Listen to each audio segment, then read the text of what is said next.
Have you ever walked into a bakery and like been completely overwhelmed by that smell of like fresh bread? It's like sensory overload, right? I mean, but how does that smell even like how does that become something that we experience? Well, that's a great question, and that's exactly what we're diving into today. That's right. We're going deep into the world of sensory and motor mechanisms. Yeah. And we're going to be using excerpts from a biology textbook chapter to kind of guide our discussion today.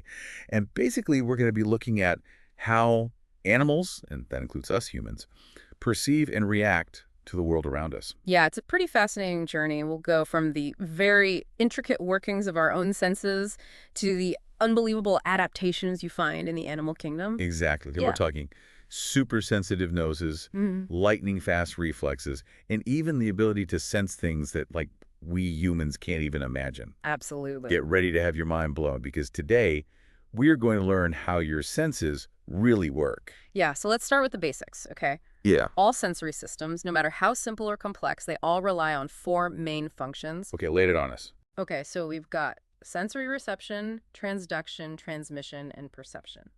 Okay, break that down for us. What Okay. does that actually mean? So let's use your example of smelling delicious bread. Okay. So first we have sensory reception, and what that means is that we've got these specialized cells called sensory receptors. They detect the stimulus. Okay. So in this case, it would be the aroma molecules just wafting through the air. So they're like little antennas then.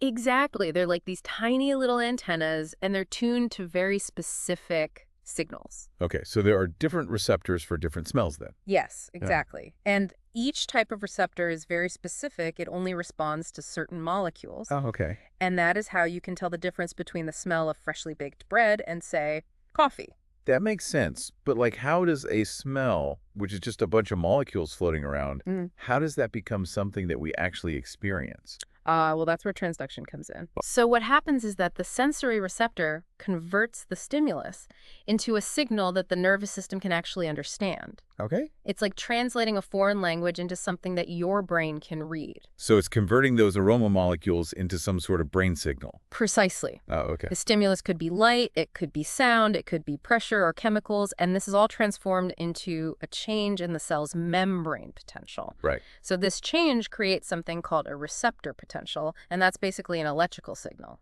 Okay, so the stronger the smell, the stronger that electrical signal. Exactly. The size of that receptor potential reflects how intense the stimulus is. Okay. So a stronger smell means a larger receptor potential, and that's going to influence how many action potentials or nerve impulses are sent to the brain. So it's like a volume knob on a stereo. Yes. The louder the signal, the more the brain knows it's there. That's a great analogy. Okay. Wait, there's more. Okay, there's more. The journey isn't over yet. So once that signal is transduced, it needs to be transmitted to the brain. So how does that happen? Is there like a tiny little messenger running that signal up to the brain? Not quite a messenger, but we do have specialized neurons, and they act like these information highways, carrying the electrical signals to specific parts of the brain. Okay, so the signal's been received, it's been translated and sent to the brain, but how do we actually perceive it? How do we know that it's a smell and not a sound or a taste? Well, that is the magic of the brain. It is magic. It interprets those signals based on where they come from and which pathways they travel along. Mm. So it's kind of like having labeled wires delivering packages to the correct department. So the brain integrates all of this information to create our perception of the world. Wow. It's like our brain is piecing together this giant puzzle Right. using all of this information from all of our senses. Yes. But hold on, do we perceive everything our senses pick up? Like if I'm walking through that bakery, am I consciously aware of every single aroma molecule? That's a really good question. And actually, the answer is no. Okay. Because imagine if you were constantly bombarded with every bit of sensory information, it would be completely overwhelming. Oh yeah, that would be too much. Our brains have evolved these ways to filter and prioritize what's important. So how does our brain decide what to pay attention to? One way is through amplification. Okay. So during transduction, certain sensory signals can be amplified, making them much stronger. And this is especially important for faint stimuli, like dim light or distant sounds. So it's like turning up the volume on a faint whisper so you can actually hear it. Exactly. Amplification makes sure that even those weak signals get noticed. Okay. Oh. But what about the signals that are constant and don't really change? So like the feeling of your clothes on your skin or the hum of the refrigerator? You're right. I don't usually walk around being like, oh, I can feel my shirt on my back. Exactly. And that's because of sensory adaptation. So your brain gets used to those constant stimuli and just tunes them out. It's like, okay, I've got that. I don't need to worry about that anymore. Right. And this frees up your attention to focus on things that are new or things that are changing, which is usually more important for survival. That makes a lot of sense. Yeah, It's like a spam filter for our senses, Yeah. letting the important stuff through and ignoring all that noise. exactly. Okay, but let's dive a little deeper into those amazing sensory receptors themselves. Okay. What kind of receptors are out there? The animal kingdom is just a sensory wonderland. It is. And while the types of stimuli animals can detect are unbelievably diverse, there are 5 main categories of sensory receptors. Okay, hit me. We have mechanoreceptors, chemoreceptors, electromagnetic receptors, thermoreceptors, and pain receptors, also known as nociceptors. Okay, that's a lot of tanoceptors. Can you give us some examples of each type? Sure, so Yeah. let's start with mechanoreceptors. They respond to physical pressure or movement, so think of the sensitive whiskers of a cat, able to detect the slightest air currents or the statocysts in a crayfish, helping it to maintain balance. Oh, wow. Even our sense of hearing relies on mechanoreceptors, those tiny hair cells in our ears that vibrate in response to sound waves. So those tiny little hairs, those are what allow us to experience music or conversations. Exactly. That's pretty wild. What about chemoreceptors? Do they handle taste and smell? You got it. Those receptors detect specific chemicals. They're essential for finding food, recognizing mates, and even communicating within social groups. Oh. For example, the male silkworm moth can detect a female from miles away thanks to its super-sensitive chemoreceptors. Well, I talk about long-distance dating. What about electromagnetic receptors? Do they have something to do with light? Yes. They detect various forms of electromagnetic energy, including light, electricity, and even magnetism. Really? Yes, so for example, the platypus uses electroreceptors on its bill to locate prey in murky water. So it has like a built-in metal detector for finding food. Yeah. That's so cool. Okay, what about thermoreceptors? Are they all about temperature? Exactly. So think about pit vipers. Yeah. Those snakes that have those heat-sensing pits on their faces. Right. So these pits are packed with thermoreceptors, allowing them to detect the body heat of their prey even in complete darkness. So it's like they have built-in night vision goggles for hunting. Exactly. That's pretty awesome. Oh, yeah. Okay, and finally, what about pain receptors or nociceptors? What's their deal? So these receptors are basically our body's alarm system, alerting us to danger and triggering protective responses. Okay. They respond to extreme pressure or temperature, as well as certain chemicals, sending signals to the brain that we interpret as pain. So like when you touch a hot stove and you like instinctively pull your hand away. Exactly. That rapid withdrawal reflex is thanks to your nociceptors sending an urgent message to your brain, basically saying, danger, get away from that heat. Right. But yeah, So those pain signals are actually really important for keeping us safe. they are. But you mentioned earlier that hearing relies on those mechanoreceptors. Yes. Those hair cells. Mm. But how does the ear handle both hearing and balance?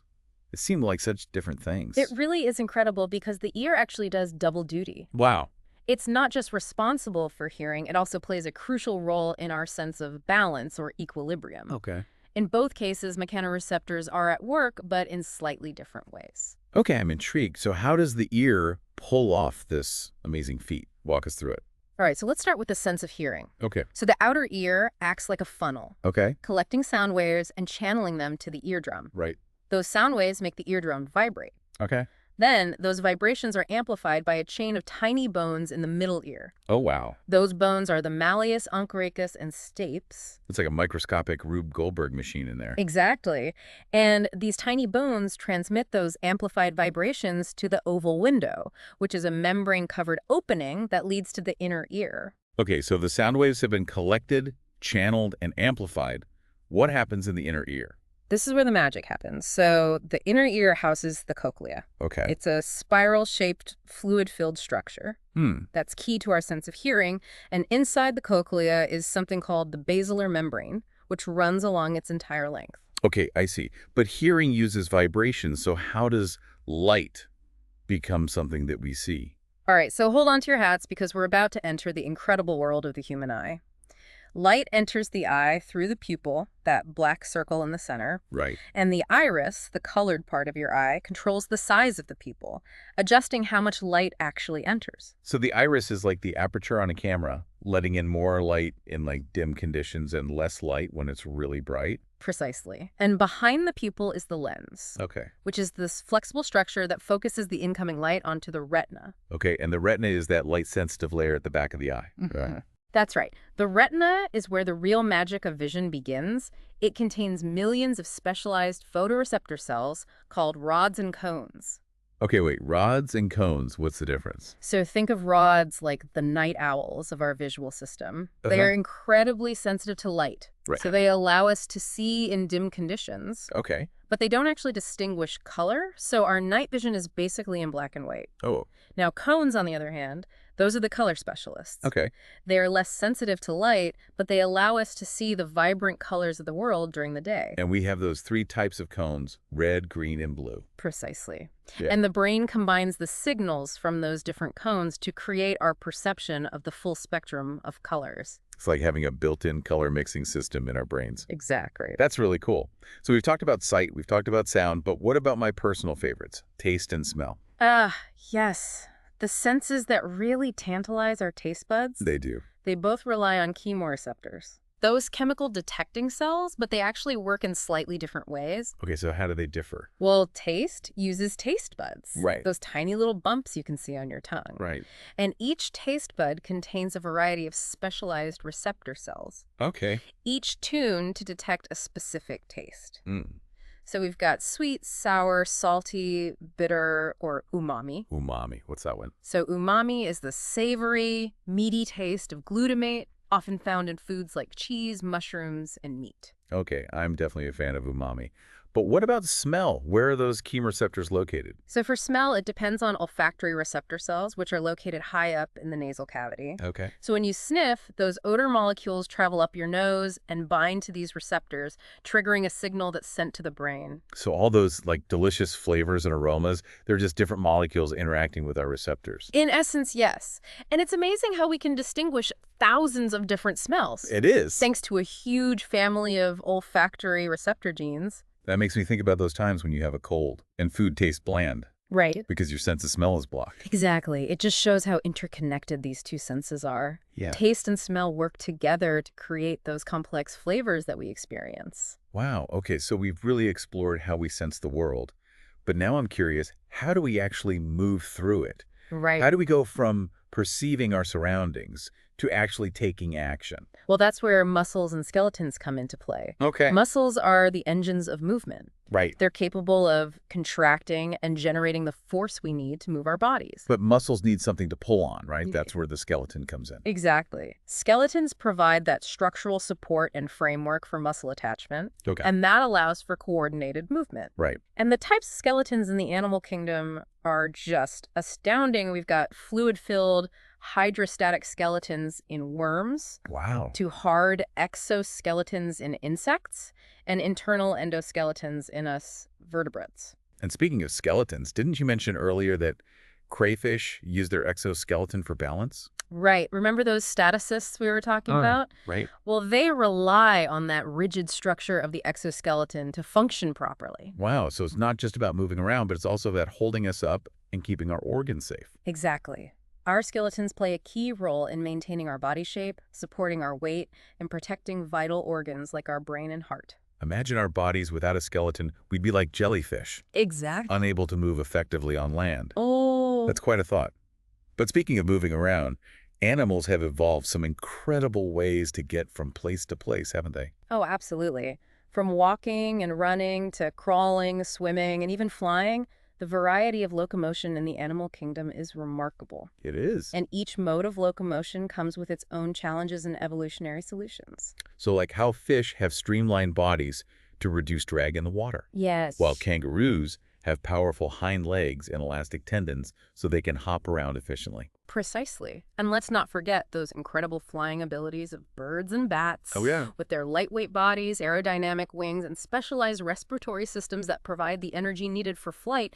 It's a real testament to the power of evolution to shape form and function to meet the demands of all those different environments and lifestyles.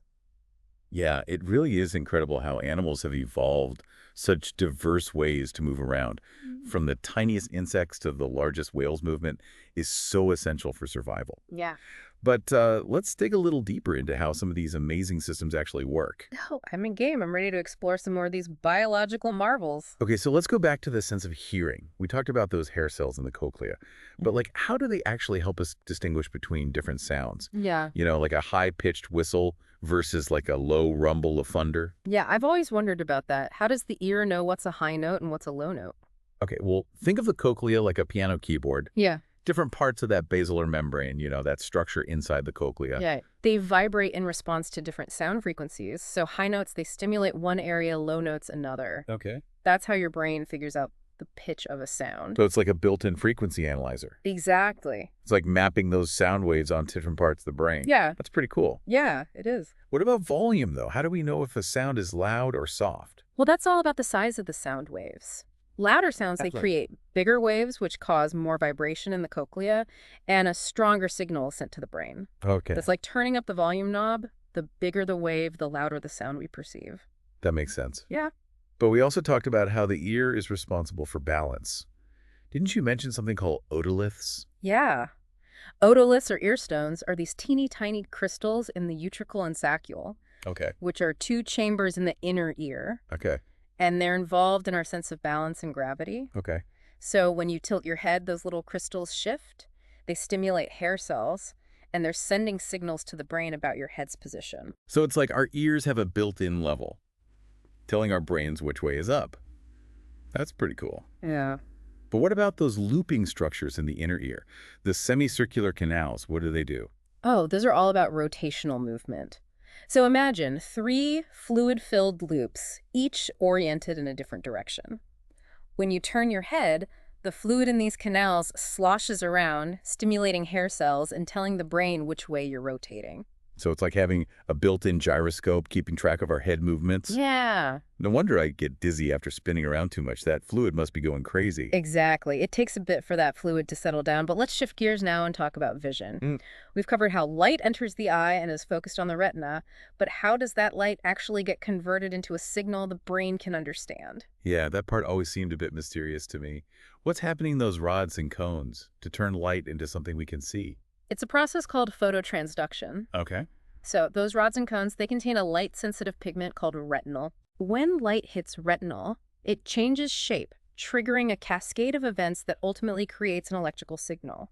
So it's like a chain reaction, with light setting that whole process in motion. So the light is essentially converted into an electrical signal that the brain can then interpret. Precisely. And that signal is then passed along through several layers of cells in the retina Okay. before being sent to the brain via the optic nerve. Wait, so the signal doesn't go directly from the rods and cones to the brain? It's a bit more complicated than that.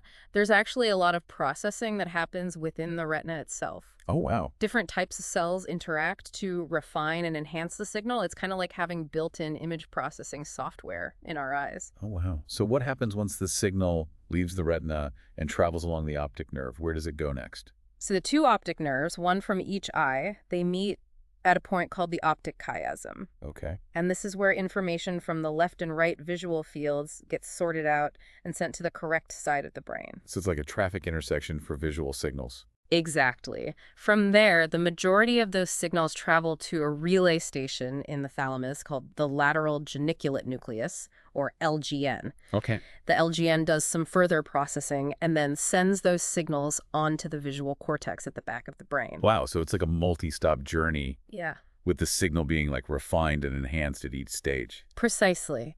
And it's in the visual cortex where the real magic happens, the complex task of interpreting and perceiving the visual world. That's really the key takeaway here. We actually see with our brains, not just our eyes. It's like those optical illusions that trick our brains into seeing things that aren't really there. Right. It's like a reminder that our perception of the world is all in our heads. Absolutely. Our brains are constantly interpreting and making sense of the information they receive from our senses. But let's get back to those cones for a second. We talked about how they are responsible for color vision, but how does the brain actually distinguish between different colors? I mean, we have those three types of cones, red, green, and blue, but how does that translate into all the colors we see? Yeah, it seems like there should be more than just 3 types of cones to see all those colors. What's going on there? It's all about the relative activation of those different cones. Each cone type is most sensitive to a particular range of wavelengths of light, but their sensitivity curves overlap. So a single color can stimulate multiple cone types to different degrees. So the brain is looking at the ratio of signals from those three types of cones to figure out what color we're seeing. Precisely. It's like a color mixing system, but instead of paints, it's using different combinations of signals from those red, green, and blue cones. That's incredible. But what about people who are colorblind? What's going on with their cones? So color blindness usually results from mutations in the genes that code for the cone opsins, Okay. those proteins that bind to retinal in the cones. Right. So these mutations can alter the sensitivity of the cones, making it difficult to distinguish certain colors, particularly red and green. I've heard that color blindness is more common in men than in women. Why is that? Well, that's because the genes for red and green cone opsins are located on the X chromosome. Okay. Men only have one X chromosome, while women have two. Right. So if a man inherits a mutated gene on his X chromosome, he'll be colorblind. Women, on the other hand, need to inherit two copies of the mutated gene to be affected. That makes sense. It's amazing how much genetics can affect our perception of color. But let's move on and explore another sensory duo, taste and smell. Okay. We've talked about those taste buds and olfactory receptors, but how do they actually work together to create those complex flavors we experience? Well, it's this fascinating interplay of sensory input. When we eat molecules from the food, stimulate both our taste receptors on the tongue and our olfactory receptors in the nasal cavity. Okay. And those signals converge in the brain, creating a unified perception of flavor. So it's not just about the five basic tastes, sweet, sour, salty, bitter, and umami, but also about the aromas and volatile compounds that reach our noses, Right. which is why food tastes so bland when you have a stuffy nose, right? Exactly. The sense of smell plays a huge role in how we perceive food. In fact, much of what we perceive as taste is actually coming from our sense of smell. Wow, that's pretty wild. Yeah. It makes me think about how much we take our sense of smell for granted until it's gone. But let's get back to those taste receptors. How do they actually work? Like, how do they distinguish between all those different tastes? So each taste bud contains a variety of specialized receptor cells, each tuned to detect a specific taste. When a molecule from food interacts with a receptor, it triggers this cascade of events that ultimately leads to the release of neurotransmitters. These neurotransmitters stimulate sensory neurons and send signals to the brain. So it's like a domino effect, with one thing triggering the next until a signal reaches the brain. That's a great way to put it. And different taste receptors use different mechanisms to detect their target molecules. Okay. For example, the receptor for salty tastes is essentially a sodium channel, Okay. while the receptors for sweet, bitter, and umami tastes rely on G protein-coupled receptors. So it's not like a one-size-fits-all approach. Naturally. Each taste has its own unique molecular pathway. Precisely. And this diversity of signaling pathways allows us to distinguish between those subtle nuances of flavor. That's amazing. But let's talk about smell now. How do those olfactory receptor cells in our noses work? They seem pretty amazing considering how many different smells we can distinguish. Yeah, so similar to taste receptors, olfactory receptor cells rely on G protein-coupled receptors to detect those specific odor molecules. But here's what's really incredible. We have hundreds of different olfactory receptor genes, each coding for a receptor that can bind to a specific type of odor molecule. So each receptor cell is like a specialist, tuned to detect a particular odor. Exactly. And these specialized receptor cells send signals to specific regions of the olfactory bulb in the brain.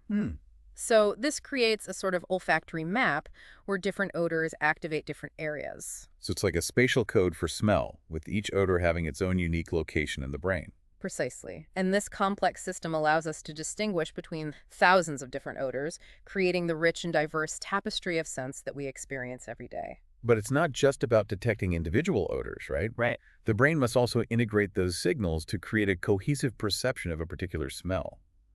I mean, how do we know that we're smelling, say, a rose and not just a jumble of individual scents? You're right. It's much more than just detecting individual molecules. The olfactory bulb sends signals to other brain regions, including the piriform cortex, amygdala, and hippocampus. And these regions are involved in processing emotions, memories, and associations related to smell. So that explains why certain smells can trigger such vivid memories or emotions. Oh, yes. It's like those scent molecules unlock hidden compartments in our brains. Exactly. Smell is a really powerful sense, deeply intertwined with our emotions and memories. And this intricate network of brain regions allows us to experience the full complexity and richness of the olfactory world.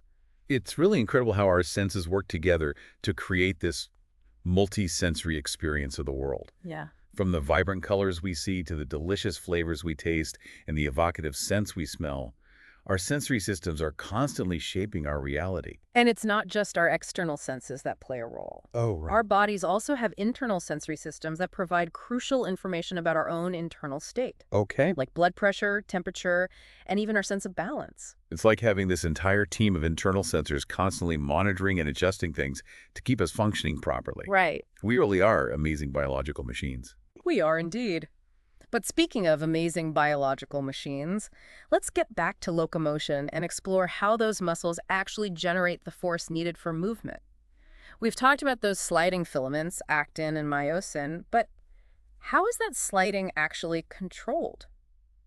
That's a good question. It's not just random sliding. There must be some sort of signal telling those filaments when to slide and when to stop. You're right, it's not just random sliding. Remember those regulatory proteins, tropomyosin and troponin? Yeah. Well, they play a key role in controlling muscle contraction. They're the ones that block the myosin binding sites on actin when the muscle is at rest, right? Like they're putting on the brake. Exactly. But when a muscle receives a signal from a motor neuron, calcium ions are released from the sarcoplasmic reticulum, which is a storage compartment within the muscle fiber. Okay. These calcium ions bind to troponin, causing a change in its shape. So it's like those calcium ions are flipping a switch, allowing the muscle contraction to start. That's a great analogy. This shape change in troponin shifts tropomyosin, exposing those myosin binding sites on actin. Now, myosin can bind to actin and initiate that sliding filament action. And this cycle of binding, pulling, and detaching just continues as long as calcium ions are present. Exactly. When the signal from the motor neuron stops, those calcium ions are pumped back into storage, the binding sites are covered up again, and the muscle relaxes. It's amazing how such tiny molecules and structural changes can control those powerful contractions of our muscles. It really is. But it's not just about individual muscle fibers contracting. Right. Our nervous system also controls the strength and coordination of our movements by activating different numbers of motor units. Just a reminder for our listeners, a motor unit is a single motor neuron and all the muscle fibers it controls. Right. So if we need a small, precise movement, only a few motor units will be activated. But for a powerful, forceful movement, many motor units are recruited. So it's like having a dimmer switch for our muscles, adjusting the level of force as needed. Our nervous system is pretty amazing. It is. And this intricate dance between the nervous system and the muscular system highlights the remarkable integration of our biological systems, all working together to shape our interactions with the world. It really is. It makes you realize just how much we don't know about the world around us. There's always more to discover. Speaking of discoveries, I'm still thinking about those incredible adaptations for locomotion that we talked about earlier. We covered the challenges of moving on land and water, even through the air. But I'm curious about the energy costs involved. Like, does it take more energy to swim than to walk? What about flying? That's a great question. The energy cost of locomotion, well, it really depends on a bunch of things, including the animal's size and shape, its mode of movement, even the environment it's moving through. So a teeny tiny fish darting through water probably uses way less energy than like a massive elephant lumbering across land. Exactly. And it's amazing how animals have evolved these super efficient ways to move, to minimize their energy use. Think about kangaroos with their springy tendons. They're storing and releasing energy with every single hop. Wow. Or birds with their lightweight bodies and aerodynamic wings soaring effortlessly through the air. It's like they've cracked the code for efficient travel. No wonder they make it look so easy. They really have. And speaking of cracking the code, let's go back to those muscles for a minute. We talked about how they generate force through that sliding filament mechanism, but I'm curious about the role of ATP. Isn't ATP that cellular energy currency? You know, the one we always hear about? Oh, yeah, it is. But how does it actually power muscle contraction? Well, ATP plays a crucial role in that cycle of, attaching, pulling, and detaching that we talked about earlier. Each time a myosin head attaches to actin and pulls it, uses a molecule of ATP, it's like those myosin heads need a little energy boost to keep going. So no ATP, no muscle contraction. That's right. ATP is essential for muscles to work. And that's why we need to constantly replenish our ATP stores, especially during exercise. Okay, that explains why I get so tired after a workout. Yeah. My muscles are just running low on fuel. But before we run out of energy ourselves, let's wrap up this deep dive. It's been a wild ride exploring this world of senses and movement, from those tiny sensory receptors and molecular mechanisms, Right. all the way to those complex systems that allow us to perceive and interact with everything around us. Yeah, I agree. It's really amazing to consider the incredible diversity of sensory and motor adaptations in the animal kingdom. Each species has evolved its own unique way of sensing and responding to the world, and that shapes their behavior and ultimately their survival.